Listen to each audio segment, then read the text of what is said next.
दोस्तों नमस्कार, मैं राम सूरत यादव। राहुल गांधी की जो सजा मानहानि के मुकदमे में मिली है उसमें एक से बढ़ के एक बड़े से बड़े खुलासे हो रहे हैं और आज उसी विषय में हम बात करेंगे कि राहुल गांधी की जो मानहानि के मुकदमे में 2 साल की अधिकतम सजा मिली वह एक साजिश के तहत मिली या बिना साजिश के मिली। आज हम सिलसिलेवार उसका खुलासा कर रहे हैं और सभी देशवासी इस खुलासे से स्वयं समझ जाएंगे कि इसमें एक साजिश के तहत राहुल गांधी को सजा दी गई है। ऐसा हम इसलिए कह रहे हैं कि एक बहुत बड़ा खुलासा हुआ है और उस खुलासे के तहत हम आज बताना चाह रहे हैं कि इस जो है साजिश में क्या अमित शाह जो गृह मंत्री हमारे देश के हैं वो शामिल हैं कि नहीं शामिल हैं। सभी देशवासी इस खुलासे को सुनकर स्वयं निर्णय लीजिए कि इसमें अमित शाह जी की भूमिका है या नहीं है। ऐसा हम इसलिए कह रहे हैं कि जिस जज ने राहुल गांधी को सजा दिया मानहानि के मुकदमे में, राहुल गांधी को अधिकतम 2 साल की सजा दिया जिससे उनकी संसदीय सदस्यता चली जाए, तो आप कल्पना कीजिए वही जज पहले जो है अमित शाह के वकील हुआ करते थे। मतलब आप सोच सकते हैं कि जब यही अमित शाह गुजरात के गृह मंत्री हुआ करते थे तो उस समय कई ऐसे मुकदमे थे अमित शाह के ऊपर जिनकी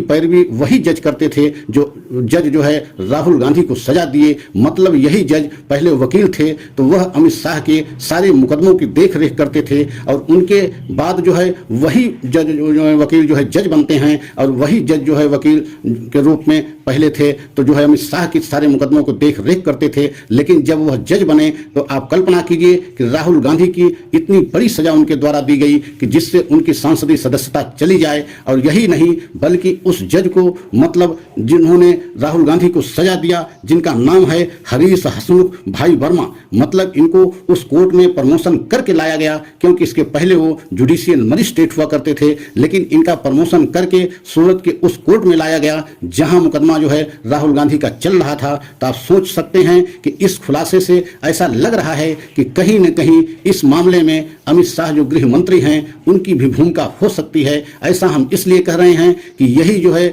जज साहब पहले वकील थे, वकील के समय में सारे मुकदमा अमित शाह के यही देखते थे और वही जो है वकील के बाद जब जज बनते हैं तो आप सोच सकते हैं कि इनका संबंध अमित शाह जी से कितना रहा होगा या होगा, इसकी हम कल्पना नहीं कर सकते और न बता सकते हैं। आप सभी लोग निर्णय लें कि आप स्वयं देखें कि जो वकील पहले अमित शाह के हुआ करते थे वही जो है जज बनने के बाद और राहुल गांधी को सबसे बड़ी सजा देते हैं जिससे कि उनकी संसदीय सदस्यता चली जाए और चली भी गई। हमारे देश में किसी भी सांसद को किसी भी विधायक को अभी तक इतनी बड़ी सजा मानहानि के मुकदमे में नहीं दिया गया था कि जो अधिकतम सजा 2 साल की होती है वह दी गई। ये पहली नजीर है जो राहुल गांधी को मानहानि के मुकदमे में अधिकतम सजा 2 साल की दी गई। और आप सोच सकते हैं कि अगर एक साजिश के तहत जो है उनको सजा दी गई है तो आप स्वयं निर्णय लें कि इसमें साजिश दिख रही है कि नहीं दिख रही है। क्योंकि जितनी तेजी से राहुल गांधी के मुकदमे में कार्रवाई हुई है उससे भी ये लग रहा है कि इतनी जल्दी और किसी सांसद विधायक के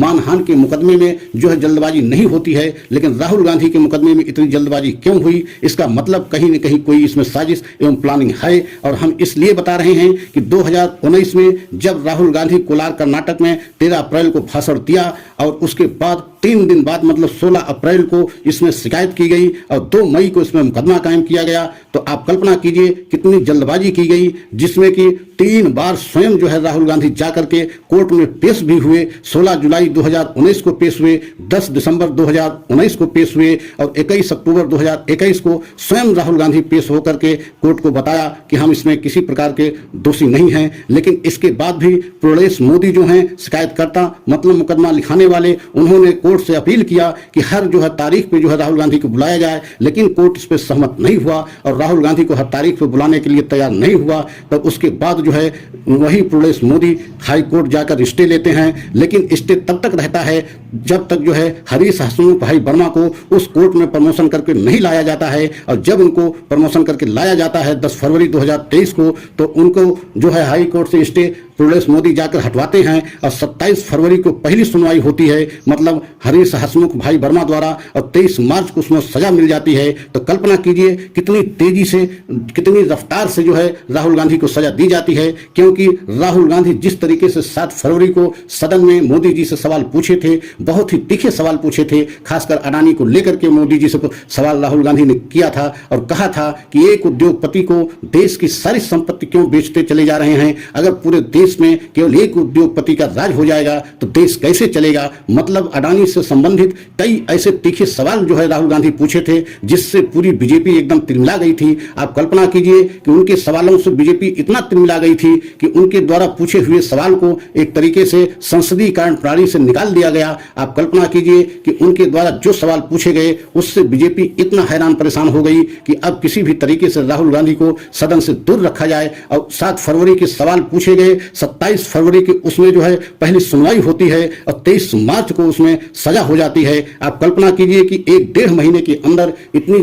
तेजी से जो है कार्य किया जाता है, जिससे उनकी सजा हो जाती है और राहुल गांधी को सदन में जाने से रोका जाता है और उनकी सांसदीय सदस्यता चली जाती है। लेकिन राहुल गांधी ने स्पष्ट किया है कि हमारी सांसदी भले चली गई, हम चाहे जेल भी चले जाएं, लेकिन हम जनता की आवाज उठाना बंद नहीं करेंगे। इसके लिए हम वह सारी कुर्बानी देने के लिए तैयार हैं जो हमारा परिवार पहले भी दिया है। वो हमारे पिताजी हों या हमारी दादी हों, जिस तरीके से हमारा परिवार देश के लिए हमेशा कुर्बानी देता रहा, उसी तरीके से हम जनता की आवाज़ उठाने के लिए वह सारी कुर्बानी देंगे जिसकी हमें ज़रूरत होगी। हम पीछे नहीं हटेंगे, ज़रूरत होगी तो हम जेल भी जाएंगे, लेकिन मोदी जी के खिलाफ आवाज़ उठाना हम बंद नहीं करेंगे। खासकर जनता से जुड़े सवालों को हम मोदी जी से पूछते रहेंगे और अडानी से मोदी जी के क्या रिश्ते हैं इसको भी हम पूछते रहेंगे। इसको हम लगातार मोदी जी से सवाल पूछेंगे, चाहे हमारी संसदीय छीन लें या हमें जेल में डाल दें, लेकिन हम मोदी जी से सवालों को पूछना बंद नहीं करेंगे। और यही वजह है कि राहुल गांधी से इस समय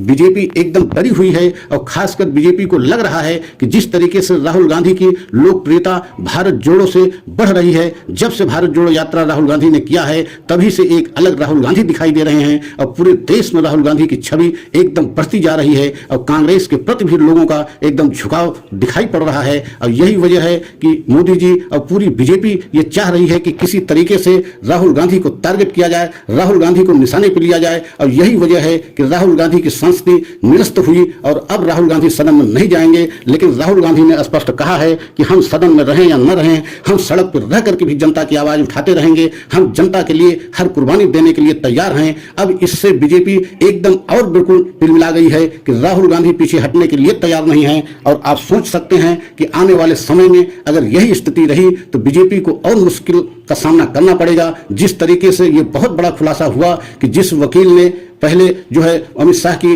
पैरवी करता था और वही जब बाद में जज होते हैं उन्हीं के द्वारा राहुल गांधी को यह सजा मिलती है, तो यह एक बहुत बड़ा खुलासा है। योगेंद्र यादव जो समाज सेवी हैं उनके द्वारा भी इसमें बहुत बड़ा खुलासा किया गया है और इन्हीं सब बातों को हम बता रहे हैं सभी देशवासियों को। अगर सभी देशवासियों को यह हमारा सच अच्छा लगा हो तो लाइक, सब्सक्राइब एवं कमेंट जरूर करें और खासकर कमेंट के माध्यम से हमें जरूर बताएं कि क्या इन सब खुलासों से ऐसा प्रतीत होता है कि राहुल गांधी के साथ एक साजिश रची गई या नहीं रची गई। कमेंट में अवश्य बताएं। अगले वीडियो में हम पुनः आप सभी देशवासियों से मिलेंगे। जय हिंद, जय भारत।